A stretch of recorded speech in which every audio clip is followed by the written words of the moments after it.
আল্লাহ রাব্বুল আলামিন তিনি সূরা নাজমের 39 নম্বর আয়াতে বলেন, লাইসা লিল ইনসানি ইল্লা মা সাআ। আল্লাহ রাব্বুল আলামিন তিনি বলেন, মানব যা কিছু করে, দুনিয়াতে বেঁচে থাকা অবস্থায় যা কিছু করেছে তাই সে পাবে। আল্লাহ রাব্বুল আলামিন তাই বান্দাদেরকে সতর্ক করে বললেন, ওয়া তুকদ্দিমু লিআনফুসিকুম মিন খায়রিন তাজিদুহু ইনদাল্লাহ। সূরা মুজাম্মিলে আল্লাহ রাব্বুল আলামিন বলেন, তোমরা তোমাদের জন্য অগ্রে কিছু নেক আমল প্রেরণ করো। আল্লাহ রাব্বুল আলামিন তাই নিজে বলেছেন, তোমরা নিজেদের জন্য অগ্রে, অর্থাৎ কবরের জিন্দেগির জন্য, আখিরাতের জিন্দেগির জন্য কিছু কল্যাণমূলক কাজ করো, আগে বাড়ায় দাও। আল্লাহ রাসূল সাল্লাল্লাহু আলাইহি ওয়াসাল্লাম তিনি বলেন, মৃত ব্যক্তির মৃত্যু বরণ করার সাথে সাথে তার সমস্ত আমল বন্ধ হয়ে যাবে, কিন্তু কয়েকটি আমল ব্যতীত। হযরত আবু হুরায়রা রাদিয়াল্লাহু তাআলা আনহু তিনি বলেন, ইযা মাতাল ইনসানু ইনকাতাআ আমালুহু ইল্লা মিন সালাসিন। রাসূল সাল্লাল্লাহু আলাইহি ওয়াসাল্লাম তিনি বলেন, মানুষ যখন মারা যায় তার সমস্ত আমল বন্ধ হয়ে যায়, কিন্তু তিনটি আমল জারি থাকে। যেমন জারি থাকে, একটি হলো সাদাকাতুন জারিয়া, এমন দান সদকা করা যে দান সদকা চলমান দান সদকা বলেন। সদকা জারিয়া কোনো ব্যক্তি যদি করতে পারে, মরার পরেও ওই ব্যক্তির সদকা জারিয়ার কারণে নাজাত পাবেন, তার প্রতিফল ভোগ করবে। ওয়া ইলমুন ইনতাফাউ বিহি, এবং এমন ইলম যে ইলম তাকে উপকার করেছে, এমন ইলম যে ইলম তাকে উপকার করেছে। অনেকবার মানুষ ইলম অর্জন করে কিন্তু নিজের কল্যাণ করে না, নিজে নেক কাজে স্থাপিত হতে পারে না, সেই আমল ইলম দিয়া। এই ইলমের কথা বলে নাই, যে ইলম অর্জন করেছে সেই ইলম তাকে আবার উপকার করেছে, তাই সেই ইলম তাকে আবার কল্যাণের দিকে ধাবিত করেছে। এরকম ইলম কবরে সে সুখ পাবে, মরে যাওয়ার পরেও সে এই ইলম দিয়ে লাভ পাবে, ফায়দা পাবে। এরপরে 3 নম্বর, ওয়া ওয়ালাদুন সালিহুন, এমন নেককার সন্তান যে সন্তান ইয়াদউলা, এমন নেককার সন্তান দুনিয়াতে রেখে যাওয়া যে সন্তান তার পিতামাতার জন্য দোয়া করতে পারে। তাহলে নেককার সন্তান পৃথিবীতে রেখে যাওয়াটাও কবরের শান্তির একটা কি আলামত, কবরের শান্তির একটা লক্ষণ। সুতরাং এই 3টা আমল মানুষ মরে যাওয়ার পরেও পাবে। অতএব এই 3টা আমলের ব্যাপারে জীবিতদেরকে সতর্ক থাকা উচিত এবং তা থেকে আমল ফায়দা অর্জন করে কবরের জিন্দেগি আসান করা উচিত। মৃত্যুর পর এছাড়াও আরো কিছু আমল মৃত ব্যক্তির কবরে সংযুক্ত হতে থাকে, মুমিনের কবরে সংযুক্ত হবে। হযরত আবু হুরায়রা রাদিয়াল্লাহু তাআলা আনহু তিনি বলেন, রাসূল সাল্লাল্লাহু আলাইহি ওয়াসাল্লাম তিনি বলেছেন, মুমিনের সাথে কিছু আমল সংযুক্ত হবে।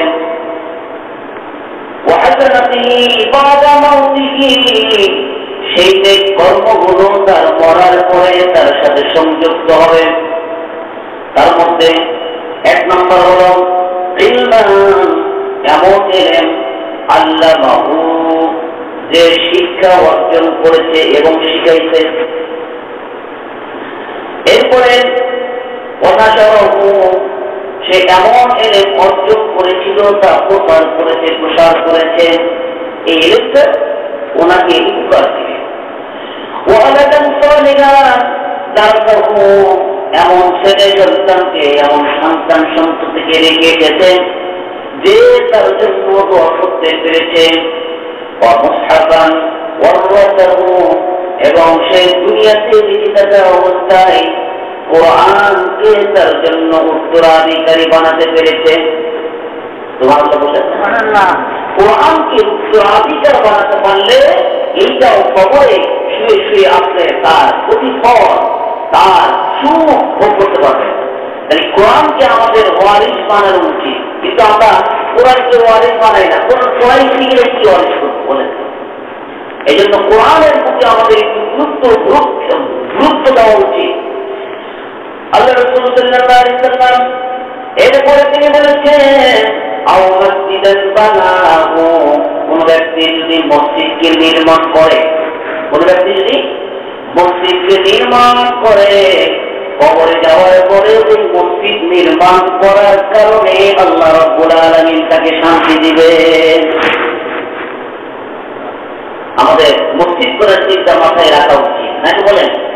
ব্যাখ্যা করলে তো অনেক, আমি ব্যাখ্যা করি না, যারে হাদিসে যা আছে তাই বলার চেষ্টা করি। এরপরে আল্লাহ রাসূল সাল্লাল্লাহু আলাইহি ওয়াসাল্লাম বললেন, আও বাইতান লিইবনে সাবিল বানা, মুসাফিরখানা তৈরি করা, পথচারীদের জন্য মুসাফিরখানা তৈরি করা, একটি ঘর নির্মাণ করে দেওয়া, সেখানে যেন পথচারীরা আরাম নিতে পারে, সরাইখানা যেটাকে বলেন। এরপরে এরপরে কিছু কূপ খনন করা, নহর করা, নদী করা, পুকুর করা, এইগুলো মানুষের কল্যাণের জন্য খনন করা। তার প্রতিফল সে কবরে শুয়ে শুয়ে অবশ্যই পাবে। এরপরে অবসদাকাতান, এমন শব্দ করে আখরাজাহা মিন মালিন ফি সিহহাতি ওয়া হায়াতি, এমন দান শব্দ করা তার সুস্থতা অবস্থায় আল্লাহ রাব্বুল আলামিন তাকে যে সম্পদ দান করেছেন সেই সম্পদ থেকে কিছু দান করা, বাতিল করা। ওয়া হায়াতিহি, তার জীবিত অবস্থায় যে সম্পদ তাকে দেওয়া হয়েছিল সেই সম্পদ থেকে সে কিছু খরচ করা, কিসের জন্য? আখিরাতের জন্য।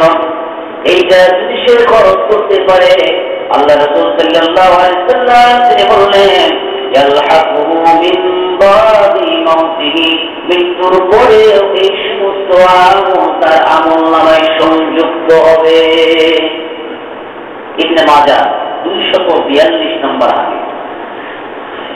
রাসূল সাল্লাল্লাহু আলাইহি ওয়াসাল্লাম বলেন, কবরে শুয়ে শুয়ে আখিরাতের জিন্দেগিতে আল্লাহ রাব্বুল আলামিন কত বান্দার আমলের কারণে, কত সন্তানের দোয়ার কারণে আল্লাহ রাব্বুল আলামিন ওই বান্দার মর্যাদা বৃদ্ধি করবেন।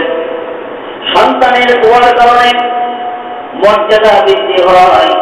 এই জন্য রাসূল সাল্লাল্লাহু আলাইহি ওয়াসাল্লাম তিনি বলেছেন, তোমরা তোমাদের পিতামাতার জন্য দোয়া করো, মাগফিরাতের দোয়া করো। হযরত আবু হুরায়রা রাদিয়াল্লাহু তাআলা তিনি বলেন, রাসূল সাল্লাল্লাহু আলাইহি ওয়াসাল্লাম তিনি বললেন, অবশ্যই কোন ব্যক্তি যখন জান্নাতে মর্যাদা লাভ করবে, হঠাৎ করে দেখবে আমার মর্যাদা বৃদ্ধি হয়েছে, আল্লাহ রাব্বুল আলামিন রাসূল সাল্লাল্লাহু আলাইহি ওয়াসাল্লামকে জানিয়ে দিয়েছেন, অবশ্যই জান্নাতের মধ্যে কত ব্যক্তির মর্যাদা বৃদ্ধি পাবে। রাসূল সাল্লাল্লাহু আলাইহি ওয়াসাল্লামকে বললেন সাহাবীরা, ইয়া রাসূলুল্লাহ, এটা কি করে হয়, কিভাবে হবে? ফায়াকুলু আন্না হাযা, ফায়াকুলু, রাসূলকে যখন বলা হলো এটা কিভাবে সম্ভব, কিভাবে হবে, আল্লাহ রাসূল সাল্লাল্লাহু আলাইহি ওয়াসাল্লাম তিনি বললেন, ইস্তিগফারি ওয়ালাদিকা লাকা, তোমার সন্তান সন্ততির দোয়ার মাগফিরাতের কারণে জান্নাতের মধ্যে, জান্নাতের মাধ্যমে জান্নাতের মধ্যে পিতামাতার মর্যাদা বৃদ্ধি করা হবে। সুবহানাল্লাহ। সন্তান সন্ততির ইস্তিগফারি ওয়ালাদিকা লাকা, সন্তান সন্ততির ইস্তিগফারের মাধ্যমে পিতামাতার সম্মান জান্নাতে বৃদ্ধি করা হবে। পিতামাতা যদি গজবের মধ্যে থাকে, আল্লাহ রাসূল সাল্লাল্লাহু আলাইহি ওয়াসাল্লাম বলছেন সন্তান সন্ততির দোয়ার কারণে আল্লাহ রাব্বুল আলামিন গজবকে দূর করে দিবেন। হাদিসটা ইবনে মাজাহ 3660 নম্বর হাদিস। রাসূল সাল্লাল্লাহু আলাইহি ওয়াসাল্লাম তাই তিনি বলেছেন তোমরা তোমার মুমিন ভাইদের জন্য দোয়া করো। আল্লাহ রাসূল সাল্লাল্লাহু আলাইহি ওয়াসাল্লাম যখন নাজ্জাশী বাদশাহ মারা যায়, আল্লাহ রাসূল সাল্লাল্লাহু আলাইহি ওয়াসাল্লাম সাহাবীদেরকে লক্ষ্য করে বললেন হে সাহাবীরা ইস্তাগফিরু লিআখিকুম, তোমরা তোমাদের ভাইয়ের জন্য ইস্তিগফার করো, ক্ষমা প্রার্থনা করো, আল্লাহর কাছে ক্ষমা চাও তার জন্য। কোন মুমিন ব্যক্তি যখন মারা যায়, একজন মুমিনের উচিত ওই মুমিন ব্যক্তির জন্য সর্বদাই দোয়া করা। মৃত ব্যক্তি সম্ভাব্য খারাপ মন্তব্য থেকে বেঁচে থাকুন, পারলে ভালো মন্তব্য করুন, খারাপ মন্তব্য কখনো করবেন না। আল্লাহ রাসূল সাল্লাল্লাহু আলাইহি ওয়াসাল্লাম মৃত ব্যক্তির খারাপ মন্তব্য থেকে নিষেধ করেছেন। হোক সে খারাপ, আপনার মন্তব্য খারাপ করার কারণে ওর যে কোনো আপনার যে লাভ হবে এমনটা নয়, কারণ ও আপনার কোনো ক্ষতি করতে পারবে না, বরং মৃত ব্যক্তি মানুষকে শুধু কল্যাণ নিয়ে আসে, শুধু উন্নতি দেয়, শুধু নেকি বৃদ্ধি করে। এই জন্য আল্লাহ রাসূল সাল্লাল্লাহু আলাইহি ওয়াসাল্লাম তিনি বললেন নাজ্জাশী বাদশাহ সেই মুমিন ভাইয়ের জন্য তুমি কি করো? ইস্তিগফারের দোয়া করো, আল্লাহর কাছে মাফ চাও। আল্লাহ রাসূল সাল্লাল্লাহু আলাইহি ওয়াসাল্লাম তিনি বললেন মৃত্যুর পথযাত্রীর কাছে যখন তোমরা উপস্থিত থাকো, এই মৃত ব্যক্তির বিষয়ে তোমরা মন্দ কেউ বলো না, যদি বলো কুসুম বলো এবং তার জন্য দোয়া করো, কেননা তোমার এই দোয়ার সাথে ফেরেশতারা আমিন আমিন বলতে থাকে। মূল রোগী মারা যাচ্ছে, এই রোগীর কাছে উচিত হলো আল্লাহুম্মা ফিরলা, হে আল্লাহ তাকে আপনি মাফ করেন, তাকে আপনি মাফ করেন, এগুলো বলতে থাকেন। লা ইলাহা ইল্লাল্লাহ মুহাম্মাদুর রাসূলুল্লাহ কালেমা তালকিন করতে থাকেন, সূরা ইয়াসিন তালকিন করতে থাকেন, কিন্তু খারাপ মন্তব্য কেউ এই মৃত ব্যক্তির নামে করো না। কেননা যখন তুমি খারাপ মন্তব্য করবে, এই মৃত ব্যক্তির জন্য যখন খারাপ মন্তব্য করবে, ফেরেশতারা তোমার এই মন্তব্যের সাথে আমিন হবে। হযরত উম্মে সালামা রাদিয়াল্লাহু তাআলা আনহা তিনি বলেন রাসূল সাল্লাল্লাহু আলাইহি ওয়াসাল্লাম তিনি বলেছেন যখন ইদা হাদারাতুল মাউত, যখন তোমরা কোন মৃত ব্যক্তির নিকটে উপস্থিত হও, মৃত্যুশয্যা ব্যক্তির নিকটে উপস্থিত হও, ফাকুলু খায়রান, তখন তোমরা উত্তম কথা বলবে। কি বলবে? উত্তম কথা বলবে। কারণ ফাইন্নাল মালাইকাতা ইউআমিনুনা আলা মা তাকুলুন, কেননা তোমরা যা বলো সেই কথার সাথে ফেরেশতারা আমিন আমিন বলতে থাকে। আপনার কথার সাথে ফেরেশতারা আমিন যখন মিলে যাবে, তখন এই লোকটার জন্য কত, এই লোকটার কি বলো একজন মুমিনের কল্যাণ করে। এই জন্য কল্যাণের জন্য কি বললেন? রাসূল সাল্লাল্লাহু আলাইহি ওয়াসাল্লামকে বললেন ইয়া রাসূলুল্লাহ তাহলে কি বলবো? আল্লাহ রাসূল সাল্লাল্লাহু আলাইহি ওয়াসাল্লাম তিনি বললেন তাহলে বলো আল্লাহুম্মা গফিরলা, হে আল্লাহ আপনি তাকে ক্ষমা করেন। এটাতে তার কি হবে? নাজাত দিবেন। রাসূল সাল্লাল্লাহু আলাইহি ওয়াসাল্লাম তিনি বলছেন এক ব্যক্তি রাসূল সাল্লাল্লাহু আলাইহি ওয়াসাল্লামের কাছে আসলেন, এসে রাসূলকে বললেন ইয়া রাসূলুল্লাহ ইন্না উম্মি তুলিদাত নাফসুহা, আমার মা ইন্তিকাল করেছেন। কি করেছেন? আমার মা ইন্তিকাল করেছেন। আমি ধারণা করতেছি যে যদি আমার মা কথা বলতে শিখতেন তখন কথা বলতে পারতেন, যদি আমার মা ওই মৃত্যুর সময় যদি কথা বলতে পারতেন তাহলে অবশ্যই অবশ্যই সে দান করতেন।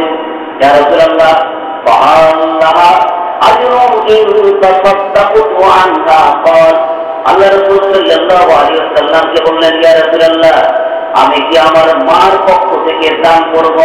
আর এই দান করলে কি আমার মাতা থেকে নাজাত পাবে, রক্ষা পাবে, প্রতিদান পাবে?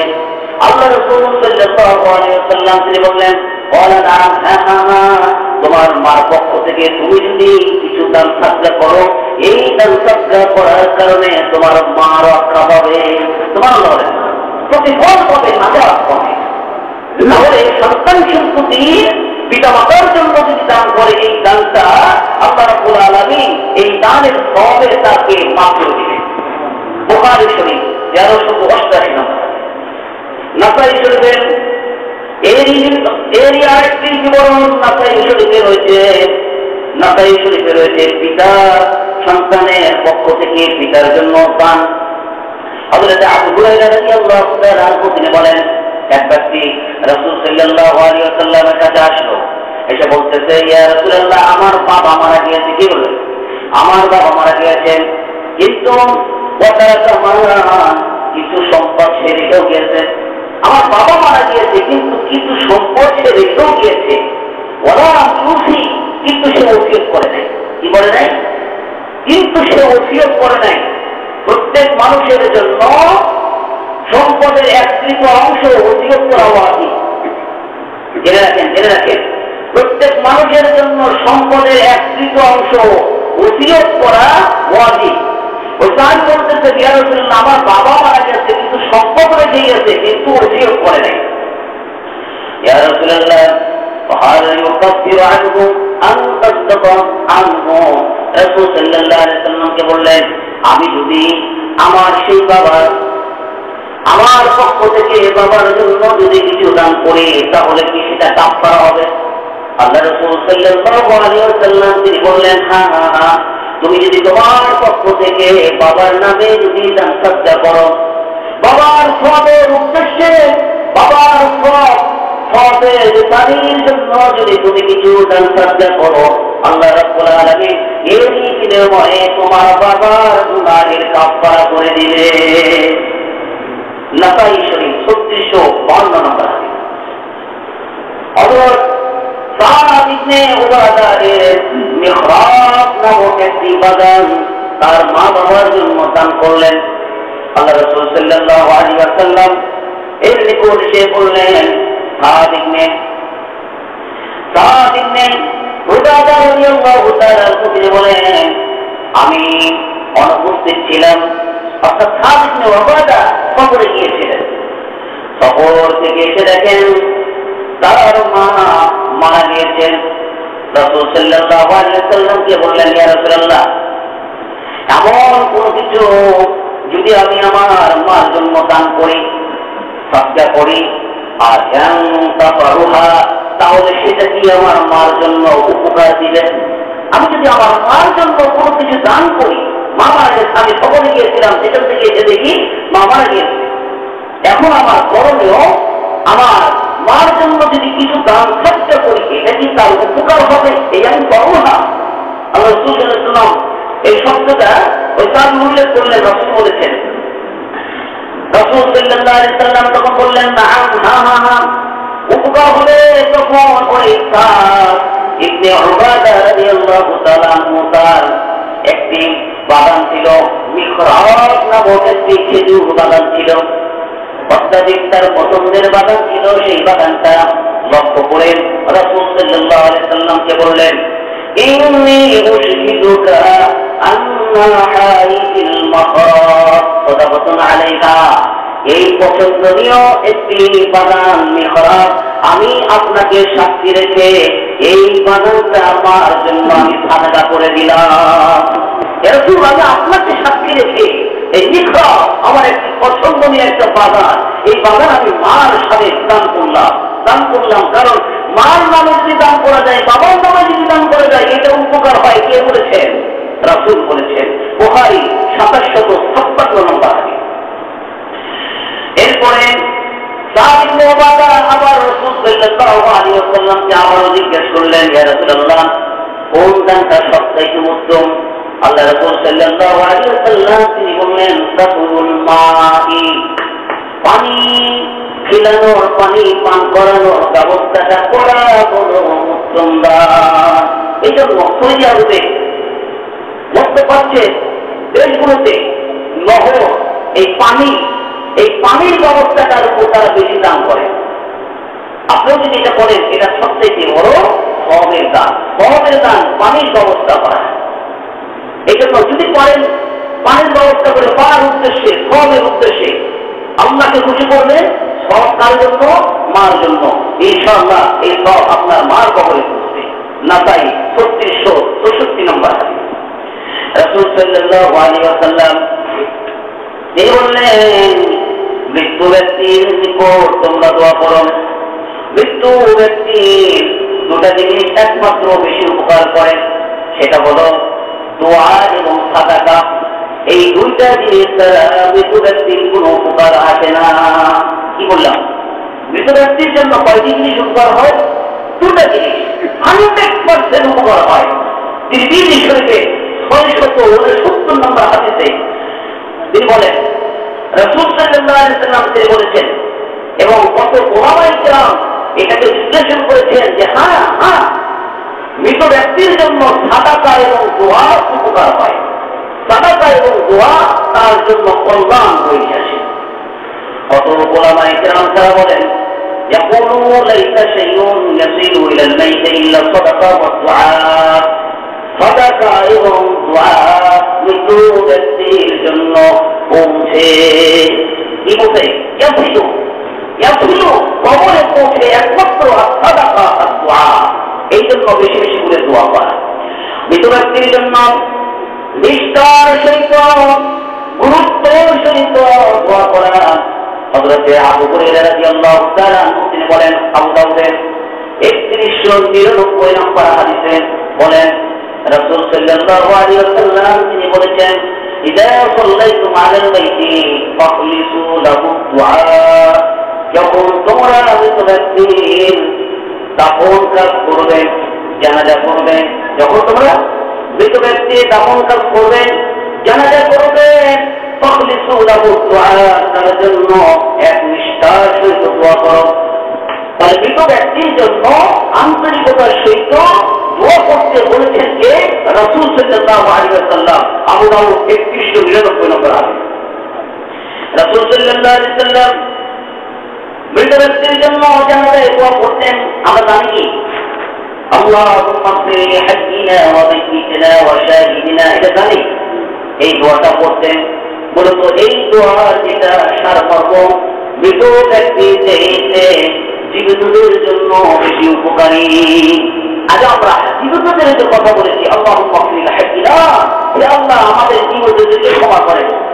এরপরে মাইয়িতিনা, মৃতদেরকে ক্ষমা করেন। এরপরে রাসূল সাল্লাল্লাহু আলাইহি ওয়াসাল্লাম তিনি শেষে বলেছেন, হে আল্লাহ আমাকে আপনি সন্তুষ্ট করেন না, আপনি আমাকে রহম করেন, করম করেন। এই দোয়াটা আল্লাহ রাসূল সাল্লাল্লাহু আলাইহি ওয়াসাল্লাম মৃত ব্যক্তির জন্য বেশি বেশি করেছেন। এরপরে রাসূল সাল্লাল্লাহু আলাইহি ওয়াসাল্লাম তিনি বলেন, তোমরা মৃত ব্যক্তির জন্য দোয়া করো।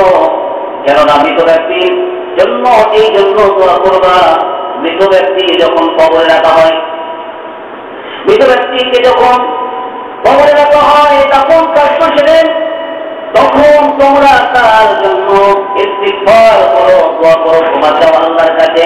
কেননা কেননা এই ব্যক্তিকে এখন এই মুহূর্তে প্রশ্ন করা হবে, মুনকার নাকিরের খবর দেওয়া হবে, প্রশ্ন করা হবে। আমাদের যখন তোমরা দাফন করবে, এই মৃত ব্যক্তির জন্য তোমরা আন্তরিকতার সহিত, ইখলাসের সহিত, এক নিষ্ঠার সাথে তোমার এই মুমিন ভাইয়ের জন্য দোয়া করো, আল্লাহ তুমি তাকে না দাও। আবু দাউদ 3221 নম্বর। মৃত ব্যক্তির চোখকে বন্ধ করে যান এবং তার নিকটে দোয়া করুন। মৃত ব্যক্তির জন্য সর্বদাই দোয়া করুন। আল্লাহ রাসূল সাল্লাল্লাহু আলাইহি ওয়াসাল্লাম তিনি বললেন, মৃত ব্যক্তির চক্ষু বন্ধ করে দেওয়ার কথা বললেন এবং গৃহবাসী যারা আছে তার জন্য দোয়া করতে বললেন। হযরত শাদ্দাদ ইবনে আউস রাদিয়াল্লাহু তাআলা আনহু তিনি বলেন, যখন তোমাদের কোনো ভাই মৃত্যুবরণ করে তখন ফাকুবিতুল বাসার, তার চক্ষুকে বন্ধ করে দাও। যখন তোমাদের কোনো ভাই মৃত্যুবরণ করে তখন জীবিতদের কাজ একটা আছে এখানে, সেটা হলো তার চক্ষুকে বন্ধ করে দাও। কেন? কেননা তার চক্ষু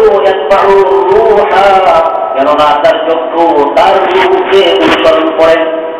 মানুষ যখন মারা যায় চক্ষুতে রূপ বাড়ায়, কি বাড়ায় বলেন তো? আজরাইল আলাইহিস সালাম মালাকুল মউত, আজরাইল আলাইহিস সালাম আমার আপনার মতো জ্ঞানটা আমাদের দাম কবজের জন্য আসে না। আজরাইল আলাইহিস সালাম খাস ব্যক্তিদের জন্য আসছেন, নবী রাসূলদের জন্য আসছেন। আমারও আপনার জান কবজ করে মালাকুল মউত, তার অধীনে অনেক ফেরেশতা আছেন, তারা করেন, জেনে রাখেন। এরা যখন জান কবজ করে, আল্লাহ রাসূল সাল্লাল্লাহু আলাইহি ওয়াসাল্লাম বললেন তারা জান কবজ করে পাও থেকে দিতে মুখ দিয়ে অথবা চোখ দিয়ে রূহকে বাহির করে নেয়। এই জন্য রাসূল সাল্লাল্লাহু আলাইহি ওয়াসাল্লাম বললেন, যখন তোমাদের ভাই ইন্তেকাল করে তখন তার চক্ষুকে বন্ধ করে দাও, কারণ দেখা যায় চক্ষু খোলা। সায়েন্স বলে এই চক্ষু কয়েক ঘন্টা পর্যন্ত তাজা থাকে, কয়েক ঘন্টা পর্যন্ত তাজা থাকে, কারণ আমরা রাসূল বলেছেন ফাইনাল কদরা ইয়াতবাউ রূহ, কেননা এই মৃত ব্যক্তির চক্ষু তার রূহকে অনুসরণ করে। যখন সে মারা যায় তখন দেখতে পারে আমি কিভাবে মরছি, আত্মনাদ করে পরিলাপ করে, কিন্তু আমরা শুনি না, এটাই জীবন মাঝে। এরপরে রাসূল সাল্লাল্লাহু আলাইহি ওয়াসাল্লাম বললেন, ওই মৃত ব্যক্তির মৃত্যু সত্য অবস্থায় তোমরা যারা থাকো ওয়াকুলু খায়রান, উত্তম কথা বলো, কল্যাণমূলক কথা বলো, ভালো কথা বলো, দোয়া দরুদ করো, কেননা ফাইনাল মালাইকাতা তুআমিনু আলা মা ইয়াকুলু আহলুল বাইত, ওই পরিবারের লোকজন যা বলে ওই কথার সাথে ফেরেশতারা আমিন আমিন বলতে থাকে। এই জন্য পরিবারের যারা আছেন মৃত্যু সত্য অবস্থায় একটা মানুষ মারা যাচ্ছে, ওই জায়গায় ভালো ভালো কথা বলার বিধান হাদিসে এসেছে। বাজুত কথা বলবেন না, যদি বলেন ফেরেশতারা আমিন আমিন বলে তখন ওর জন্য কষ্ট হয়। ইবনে মাজাহ 1455 নম্বর। রাসূল সাল্লাল্লাহু আলাইহি ওয়াসাল্লাম তিনি বলেছেন, মৃত ব্যক্তির গুনাহকে পাপ করার জন্য আল্লাহর পক্ষ থেকে দুটি রহমত দান করা হয়েছে, নিয়ামত দান করা হয়েছে। এটা গুনাহ, মৃত ব্যক্তিকে আল্লাহ রাব্বুল আলামিন ক্ষমা করে দিবেন, মাফ করে দিবেন। পাপ সাফ করার জন্য, গুনাহকে মুক্ত করার জন্য আল্লাহ রাব্বুল আলামিন দুটি জিনিস দান করেছেন বান্দা না করাকে। সুবহানাল্লাহ বলেন না? আপনারা কেউ চান নাই, আমরা কেউ চাইনি, আল্লাহ দিয়েছেন। কেন? বলে বান্দাকে মাফ করবো, বান্দাকে মাফ করবো। তাহলে আল্লাহর শান বেশি বেশি করা উচিত না? উচিত। রাসূল সাল্লাল্লাহু আলাইহি ওয়াসাল্লাম বলেন, এটা মাজার 2710 নম্বর হাদিসের আমি ইবনে ওমর রাদিয়াল্লাহু তাআলা আনহু থেকে বর্ণিত, তিনি বলেন রাসূল সাল্লাল্লাহু আলাইহি ওয়াসাল্লাম বলেন, ইয়া ইবনে আদম আসনাতানি লাম তাকুন নাজাম, হে বনি আদম সন্তান, তোমাদের জন্য দুটি জিনিস যা তোমরা প্রাপ্ত ছিলে না তা দেওয়া হয়েছে। লাম তাকুন নাকা, এটা তোমাদের অধিকারে ছিল না, তোমাদের অধিকারে ছিল না, তোমাদের প্রাপ্য ছিল না, কিন্তু তোমাদেরকে দেওয়া হয়েছে। তার মধ্যে একটি হলো ওয়াহিদাতুন মিনকুম, তাদের তার মধ্যে থেকে একটি হলো জাআলতু লাকা নসীবান মিন মালিকা হিনা আখাযতা বিকাযমাতি, মৃত্যুর সময়ের পূর্বে তোমাকে আল্লাহ রাব্বুল আলামিন মাল দিয়েছিলেন, সেই মাল থেকে কিছু সম্পদ তোমার নিজের জন্য খরচ করা, এইটা তোমার জন্য একটি কল্যাণ, এইটা তোমাকে দান করা হয়েছিল। কম বেশি কিছু না কিছু সম্পদ প্রত্যেক মানুষকে দেওয়া হয়েছে, আর এই সম্পদ থেকে কেউ যদি খরচ করে, এইটা আল্লাহর পক্ষ থেকে অনুগ্রহ। আপনি যদি সম্পদ না দিতেন আপনি কি খরচ করতে পারতেন? এটা আল্লাহর পক্ষ থেকে একটা অনুগ্রহ। এরপরে এখানে আল্লাহ রাসূল সাল্লাল্লাহু আলাইহি ওয়াসাল্লাম সম্পদের এক অংশ উপয়োগ করার কথা বলেছেন। আমাদের যার সম্পদ আছে নিজের জন্য এক অংশ সম্পদ দান করা উচিত। আমরা অনেকে জানি না, সম্পদ বাপে মারা গেল সন্তানে ভোগ করা শুরু করে দিল, কিন্তু বুঝলো না যে পিতা আমার জন্য রেখে গেছে, তার জন্য তো কিছু করে গেছে, এক তৃতীয় অংশ তার সম্পদ আছে, তার জন্য খরচ করি। এই খরচটার ব্যাপারে আল্লাহ রাব্বুল আলামিন বলছেন এইটা তার জন্য আমার একটা অনুগ্রহ। তার এরপরে 2 নম্বর হলো, 2 নম্বর আমি ওই বান্দার জন্য নামাজের ব্যবস্থা করেছি, সালাতের ব্যবস্থা করেছি। সালাত এই জন্য করেছি এই দুইটা জিনিস, একটা হলো সংস্কার সিস্টেম, আরেকটা হলো সালাত। এই সালাত এই জন্য করেছেন ইউতাহিরাকা বিহি ওয়া আনজাকিকা, যেন তোমাদেরকে পবিত্র করতে পারি। আল্লাহ রাব্বুল আলামিন বান্দাকে পবিত্র করার জন্য পরিশুদ্ধ করার জন্য এই জানাজা নামাজের ব্যবস্থা করেছেন। মানুষ যখন জন্মগ্রহণ করে আমরা আযান ইকামত দিয়ে থাকি, কিন্তু ওই সময় নামাজ পড়ি না। ওই সময় নামাজ না পড়ে আমরা একটা নামাজ পড়ি, সেটা হলো জানাজার নামাজ। জানাজা নামাজ, এই নামাজ বান্দার জন্য করুণা, বান্দার জন্য আল্লাহর পক্ষ থেকে করুণা, ক্ষমা করার উসিলা। আল্লাহ রাসূল সাল্লাল্লাহু আলাইহি ওয়াসাল্লাম বলেছেন, যে বান্দার জন্য 3 কাতার মুসলিম হয়, কয় কাতার? আল্লাহ রাব্বুল আলামিন তাকে ক্ষমা করে দেন। যে বান্দার জন্য 100 জন মুসলিম জানাজা নামাজ পড়ে, এই বান্দার জন্য জান্নাত ওয়াজিব হয়ে যায়। তাহলে জানাজা নামাজ বান্দার জন্য করুণা না রহমত। আল্লাহ রাব্বুল আলামিন তাই বললেন, বান্দার এটা পাওনা না, আমি দিতে ইচ্ছা করি, আমার পক্ষ থেকে এটা অনুগ্রহ দান। সুতরাং তোমরা বেশি বেশি করে ওই বান্দাদের জন্য দোয়া করতে থাকো। মৃত ব্যক্তির জন্য ভালো মন্তব্য করা দরকার। যদি ভালো মন্তব্য না করেন, আল্লাহ রাসূল সাল্লাল্লাহু আলাইহি ওয়াসাল্লাম তিনি নিষেধ করেছেন যে ভালো মন্তব্য ছাড়া খারাপ মন্তব্য করবে না। রাসূল সাল্লাল্লাহু আলাইহি ওয়াসাল্লাম তিনি আরো বলেন,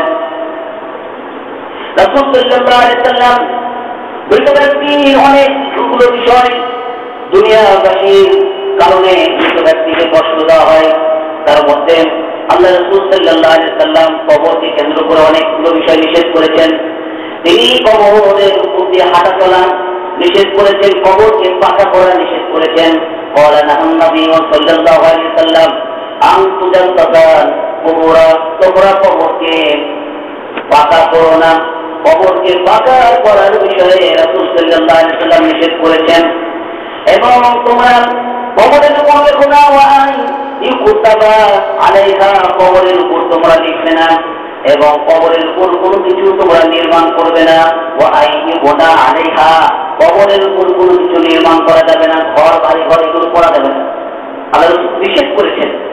এবং কবরকে তোমরা পদদলিত করো না, কবরকে ছাড় যাবে না, কবরের উপরটা ওপেন আমরা চলাফেরা করি, এগুলো করা যাবে না, এটা নিষেধ করেছেন। তিরমিজি 1052 নম্বর হাদিস। রাসূল সাল্লাল্লাহু আলাইহি ওয়াসাল্লাম তিনি আরো বলেন, কবরের উপর দিয়ে হেঁটে যাওয়া কত বড় অপরাধ, কত বড় অপরাধ।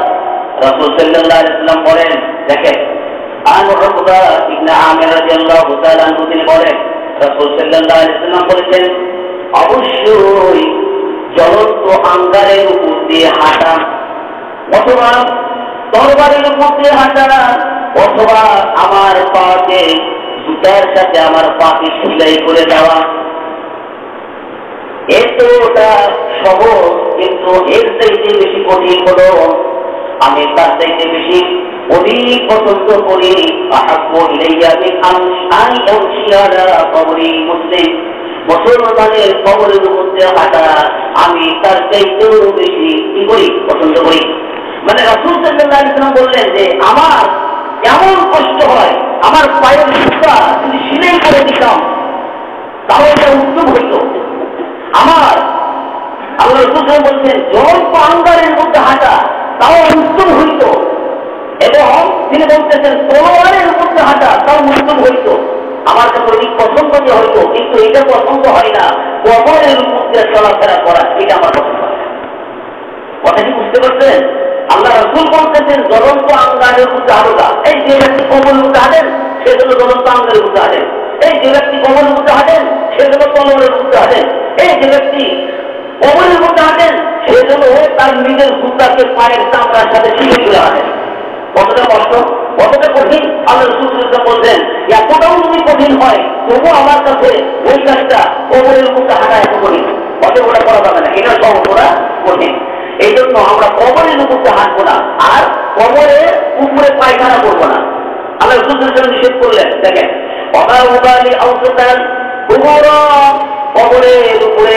কবরের উপরে পায়খানা করা আর বাজারের মাঝে পায়খানা করার কোনো পার্থক্য নেই। এই কোন ব্যক্তি কি কবরের উপরে পায়খানা করবে সেজন্য বাজারের মধ্যে পায়খানা করে, বাজারের মধ্যে পায়খানা করতে পারবে? অতএব কবরের মধ্যে পায়খানা করে বাজারে পায়খানা করার সমান, এর মধ্যে কোনো পার্থক্য নেই। সুতরাং কবরকে আমাদের হেফাজত করতে হবে, কবরকে সংরক্ষণ করতে হবে, মৃত ব্যক্তির কথা বেশি করে চিন্তা করতে হবে, এটাই হল আমাদের চিন্তা। আল্লাহ আমাদের সকলকে নাজাত দান করে, আমিন। আবার